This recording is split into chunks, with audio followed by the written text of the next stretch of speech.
ಚಿಂದಿ ಉಡಾಯಿಸೋ ಖಾರ ಬಣ್ಣ ರುಚಿಯನ್ನು ನೀಡುತ್ತದೆ. ಮೆಣಸಿನ ಪುಡಿ ಚಿಂದಿ ಉಡಾಯಿಸೋ ಖಾರ ಬಣ್ಣ ರುಚಿ. ಜಾತಿ ಗಣತಿ ಬಗ್ಗೆ ಸಂಪುಟದಲ್ಲಿ ಯಾರು ವಿರೋಧ ಮಾಡಿಲ್ಲ. ಆದರೆ ಜಾತಿ ಗಣತಿ ಕುರಿತ ಚರ್ಚೆ ಅಪೂರ್ಣವಾಗಿದೆ. ಬೆಳಗಾವಿಯಲ್ಲಿ ಸಚಿವೆ ಲಕ್ಷ್ಮೀ ಹೆಬ್ಬಾಳ್ಕರ್ ಹೇಳಿಕೆ ಕೊಟ್ಟಿದ್ದಾರೆ. ಅವೈಜ್ಞಾನಿಕ ಎನ್ನುವ ಆರೋಪಕ್ಕೆ ಪ್ರತಿಕ್ರಿಯೆ ನೀಡಲ್ಲ. ಶಿವಾನಂದ ಪಾಟೀಲ್ ಎಂಬಿ ಪಾಟೀಲ್ ನಡುವೆ ವಾದ ನಡೆದಿಲ್ಲ. ಮುಸ್ಲಿಂ ಸಮುದಾಯ ಹೆಚ್ಚಿನ ಸಂಖ್ಯೆ ಬಗ್ಗೆ ಚರ್ಚೆ ಆಗಲಿಲ್ಲ. ಎಲ್ರಿಗೂ ನ್ಯಾಯ ಕೊಡಿಸಬೇಕು ಎಂಬುದು ನಮ್ಮ ಉದ್ದೇಶ. ಆಯೋಗದ ಸದಸ್ಯರನ್ನ ನೇಮಕ ಮಾಡಿದ್ದು ಬಿಜೆಪಿ ಸರ್ಕಾರ. ಜಾತಿ ಗಣತಿಯನ್ನ ಅಧ್ಯಯನ ಮಾಡಿದ್ದು ಬಿಜೆಪಿ. ಬೊಮ್ಮಾಗಿ ಬಿಎಸ್ವೈ ವರದಿ ತಿರಸ್ಕಾರ ಮಾಡಬಹುದಿತ್ತು. ಜಾತಿ ಗಣತಿ ವರದಿ ಬಗ್ಗೆ ಲೋಪದೋಷ ಇದ್ದಿದ್ರೆ ಒಪ್ಕೊಳ್ಳೋಣ, ಆದ್ರೆ ಎಲ್ಲಿ ಲೋಪವಾಗಿದೆ ಅಂತ ಸ್ಪಷ್ಟವಾಗಿಲ್ಲ ಅಂತ ಹೆಬ್ಬಾಳ್ಕರ್ ಹೇಳಿದ್ದಾರೆ.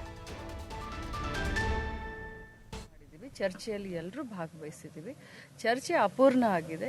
ಮುಂದೆ ಮತ್ತೆ ಕ್ಯಾಬಿನೆಟ್ ಮೀಟಿಂಗ್ ಆದಮೇಲೆ ಸಂಪೂರ್ಣವಾದಂಥ ಬೆಳಕು ರಾಜ್ಯದ ಜನರ ಎದುರುಗಡೆ ಬರ್ತದೆ. ನಾನು ಇದ್ರ ಬಗ್ಗೆ ರಿಯಾಕ್ಟ್ ಮಾಡೋದು ಇದು ಸಂಪೂರ್ಣವಾಗಿ ಕ್ಯಾಬಿನೆಟ್ನಲ್ಲಿ ಚರ್ಚೆ ಆದಮೇಲೆ ನಾನು ರಿಯಾಕ್ಟ್ ಮಾಡ್ತೀನಿ. ಇದ್ರ ಬಗ್ಗೆ ಅಂತೂ ಯಾರೂ ಇದ್ರ ಬಗ್ಗೆ ಪರ್ಟಿಕ್ಯುಲರ್ ಆಗಿ ಜಾತಿ ಗಣತಿ ಬಗ್ಗೆ ಯಾರೂ ವಾದ ವಿವಾದ ಮಾಡಿ ಈ ಯಾವ ವಿಚಾರವಾಗ್ಲೂ ಕೂಡ ಅಲ್ಲಿ ಚರ್ಚೆ ಆಗಿಲ್ಲ.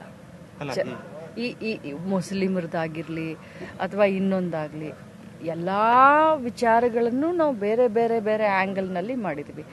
ಯಾವುದೇ ಸಮುದಾಯಕ್ಕೆ ಅನ್ಯಾಯ ಆಗಬಾರ್ದು, ಯಾವುದೇ ಸಮುದಾಯಕ್ಕೂ ಕೂಡ ತೊಂದರೆ ಆಗಬಾರ್ದು, ಪಕ್ಷಕ್ಕೆ ಹಾನಿಯಾಗಬಾರ್ದು, ಎಲ್ಲರಿಗೂ ಕೂಡ ನ್ಯಾಯ ಸಿಗಬೇಕು.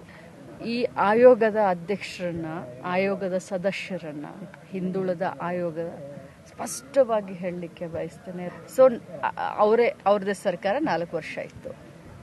ಆಯೋಗದ ಅಧ್ಯಕ್ಷರನ್ನ ಜಯಪ್ರಕಾಶ್ ಹೆಗಡೆ ಅವರನ್ನ ಅಧ್ಯಕ್ಷ ಮಾಡಿರೋದು ಬಿಜೆಪಿ ಸರ್ಕಾರ. ಸದಸ್ಯರನ್ನ ನೇಮಿಸಿರುವಂಥದ್ದು ಬಿಜೆಪಿ ಸರ್ಕಾರ.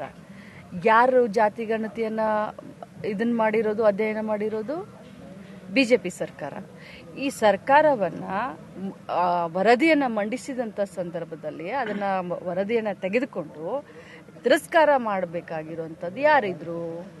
ಬೊಮ್ಮಾಯಿಯವರು ಮಾಡ್ಬೋದಾಗಿತ್ತು, ಯಡಿಯೂರಪ್ಪ ಅವರು ಮಾಡ್ಬೋದಾಗಿತ್ತಲ್ಲ. ಅಷ್ಟೊಂದು ಅವ್ರಿಗೆ ಇದ್ದಿದ್ರೆ ಅವ್ರಿಗೆ ಅದನ್ನು ಏನೂ ಮಾಡಲಿಲ್ಲ. ಈಗ ಬರೀ ಅದು ಅವೈಜ್ಞಾನಿಕ ಒಪ್ಕೊಳ್ಳೋಣ. ಅದು ಏನಾದರೂ ಅದರಲ್ಲಿ ಲೋಪದೋಷ, ನಾನು ಕೂಡ ಮಾತಾಡಿದ್ದೀನಿ, ತಾವು ನನ್ನ ಸ್ಟೇಟ್ಮೆಂಟ್ ಕೂಡ ನೋಡಿದ್ದೀರಾ. ಸೊ ಅದನ್ನು ಮೊದಲು ಕ್ಯಾಬಿನೆಟ್ನಲ್ಲಿ ನೋಡೋಣ, ಚರ್ಚೆ ಮಾಡೋಣ.